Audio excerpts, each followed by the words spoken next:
Jai Hind everyone. I am Vijaylaxmi Jaiswal, your SST teacher. Students, today I am going to explain new chapter in SST. So everybody take out your social study book, okay?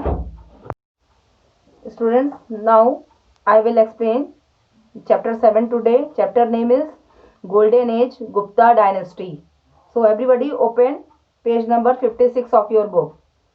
In this chapter, we will study about origin of Gupta dynasty, Gupta rulers and their ruling period, military organization of Gupta period.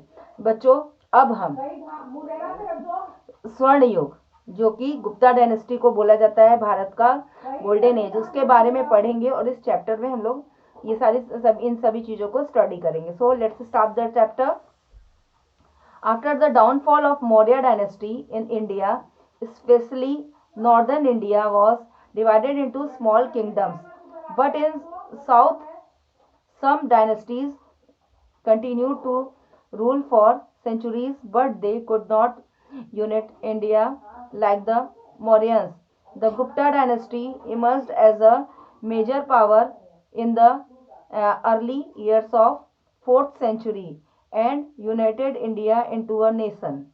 The period of Gupta rule is considered as the golden age of the India, as India was at its peak in the fields of science, mathematics, astronomy, religion, Indian philosophy and literature during their reign.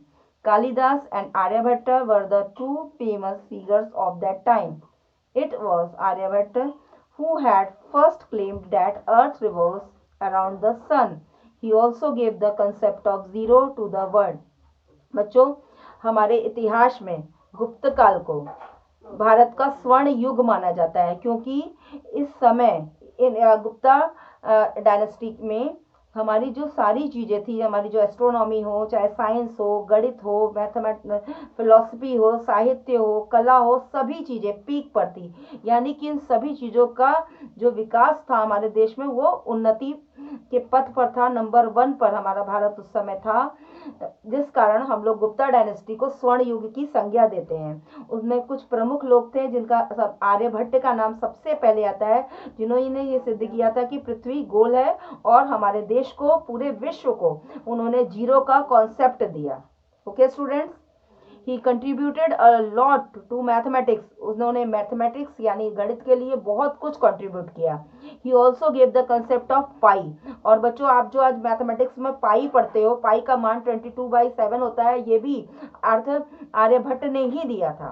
Kalidas was a playwright who wrote Abhijnana Shakuntalam. Indian literature of the age has influenced the Greek literature to a great extent. और इसी समय में कालिदास ने अभिज्ञान शाकुंतलम की रचना की थी, जिसका कि हमारे भारतीय साहित्य में बहुत ही ऊंचा स्थान है. A war general Shrigupta founded Gupta Empire. The empire covered most of the northern and central India as well as parts of the modern day Pakistan and Bangladesh. The capital of the Guptas was Pataliputra Patna. और गुप्ता काल की जो राजधानी थी students, वो पाटलिपुत्र थी उस वक्त. Chinese traveller Yijing provides the first evidence of Gupta kingdom in Magadha. और गुप्ता किंगडम के जो हमें सबसे पहली जानकारी मिलती है, वो हमें चाइनीज ट्रेवलर, चीनी यात्री गीजिंग ने प्रोवाइड की, जो से मगध साम्राज्य से प्राप्त हुई थी. He visited north India in 672 AD and heard of Maharaja Shrigupta, who built a temple for Chinese pilgrims near Mrigavrikshavan, who lost his life in epic battle. The most likely date for the reign of Shrigupta is AD 240 to 280. He was former Vaishya community and a Prayag-based feudatory of Kushans. At the beginnings of 5th century, the Guptas established the rule of few small Hindu kingdoms in Magad and the nearby areas of Bihar. After Sri Gupta, his son Ghatotkacha ruled for 39 years from AD 280 to AD 319. तो सबसे पहले बच्चों श्रीगुप्त ने उसके बाद शासन किया.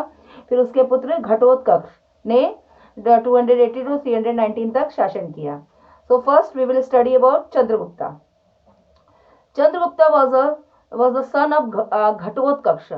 In the breakthrough deal, he was married to Kumar Devi, a Lichvi princess, the main power in Magad, with a dowry of the kingdom of Magad, having capital Pataliputra and an alliance with the Lichvis. Chandragupta set about expanding his power, conquering much of Magad, Prayag by 321. He assumed the imperial title of Maharaja Dhiraja. Chandragupta was the ambitious and capable ruler. He had many foreign powers like the Turks, Parhians, and Kushans. His control over the land of Bihar and fertile plains of Ganga made him a powerful ruler. तो बच्चों चंद्रगुप्त गुप्त साम्राज्य का सबसे powerful king था, जो कि घटोत्कच का पुत्र था। उसने लिच्छवी की राजकुमारी कुमार देवी के साथ विवाह किया था, जिससे कि उसे दहेज में मगध मिला, पाटलिपुत्र ये सब मिला, जिससे कि उसने अपने राज्य को बहुत ही दूर दूर अपना स्प्रेड किया।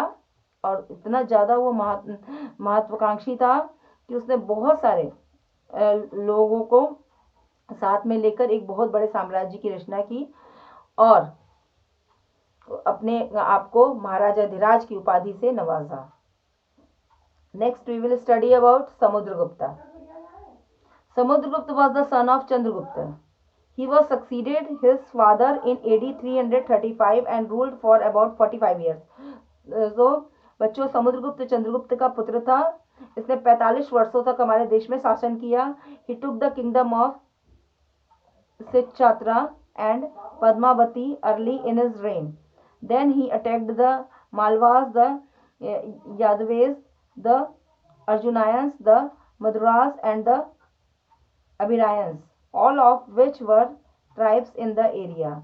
Till the time of his death in 380 AD, he had incorporated over 20 kingdoms into his realms, and his rule extended from the Himalayas to the river Narmada, and from the Brahmaputra to the Yamuna. He gave himself the titles of kings and world monarch. उसने अपने आप को king of king और world monarch के title से नवाजा। He is considered the Napoleon, और समुद्रगुप्त को बच्चों भारत के नेपोलियन की संज्ञा दी जाती है of north India. He performed Ashvamedha yajna to underline the importance of his conquest. Samudragupta was not only a talented military leader but also a great patron of art and literature. बच्चों समुद्रगुप्त केवल एक बहुत बड़ा सम्राट ही नहीं था, बल्कि वह कला और साहित्य का भी बहुत बड़ा संरक्षक था। The important scholars present in his court were Harishen, Vasabandhu and Asaga. He was the poet musician himself. वह खुद भी एक बहुत अच्छा कवि और म्यूजिशियन था। He was a firm believer in Hinduism and was known to be the devotee of Lord Vishnu. वो हिंदुज्म में विश्वास करता था और भगवान विष्णु का बहुत बड़ा डिवोटी था। He was interested in other religions also. He allowed Buddhist king of Sri Lanka to build a monastery of Bodh Gaya. He also built gold railing around the Bodhi tree. वो बच्चों Hinduism का बहुत बड़ा पोषक था, लेकिन उसके बावजूद भी उसने बुद्धिस्ट किंग को श्रीलंका में अपनी मोनेस्ट्री बनाने दी बोध गया में, और बहुत कुछ बोधि ट्री का और बहुत सारे गोल्डन रेलिंग का भी निर्माण कराया। Now I will explain about Chandragupta second, यानी चंद्रगुप्त द्वितीय। चंद्रगुप्त द्वितीय also known by the name of Vikramaditya. Chandragupta द्वितीय को ही हम लोग चंद्रगुप्त विक्रमादित्य के नाम से भी बुलाते हैं। He was chosen by his father as the successor and the future ruler. Chandragupta Dvitiya was an able ruler and a great conqueror. He ruled from 380 until 413 AD, only slightly less successful than the father. Chandragupta II expanded his realm westwards by defeating his realm's opponent Rudrasimha III. in 395 AD, and also the Sheikh Western Kshatraps of Malwa, Gujarat, and Sursen in a campaign lasting until 409. He crushed the Bengal chiefdoms. This extended his control from coast to coast. सो बच्चों, चंद्रगुप्त द्वितीय यानी कि जिसको हम चंद्रगुप्त विक्रमादित्य बोलते हैं, ये भी अपने पिता की तरह ही बहुत ही सफल सम्राट साबित हुआ और उसने भी अपने साम्राज्य का विस्तार बहुत दूर तक किया. Established second capital at Ujjain and it was the high point of the empire.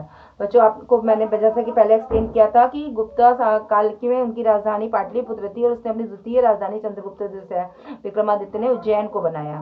Despite the creation of empire through war, the reign is remembered for its very influential style of Hindu art, literature, culture and science, specially during the reign of Chandragupta द्वितीय. Chandragupta द्वितीय's court was made ever more illustrious by the fact that it was graced by the Navratna, a group of 9 scholars who excelled in the literary arts. Amongst these main one was the immortal Kalidas. Chandragupta Dvitiya had the following campaigns against the foreign tribes. तो बच्चों, चंद्रगुप्त के भी दरबार में 9 रत्न थे, यानी कि 9 बहुत बड़े विद्वान थे. इसमें से कालिदास भी एक थे, जिसके हर कैंपेन में जो उसके साथ रहते थे. After finishing his campaign in the east and west India, Chandragupta द्वितीय proceeded northwards, subjugated the Persians, then the Huns and the Kamboj tribes located in the west and east Oxus Valley respectively. Thereafter, the glorious king proceeds across the Himalaya and reduced the Kinnars and Kirats, etc. According to a legend, Brihad Katha Manjari of Pandit Shemendra, Chandragupta Dvitiya had unburdened the scared earth of barbarians like the Sak, Milich, Kambojas, Yavans, Tushairs, Parasics, Huns, etc.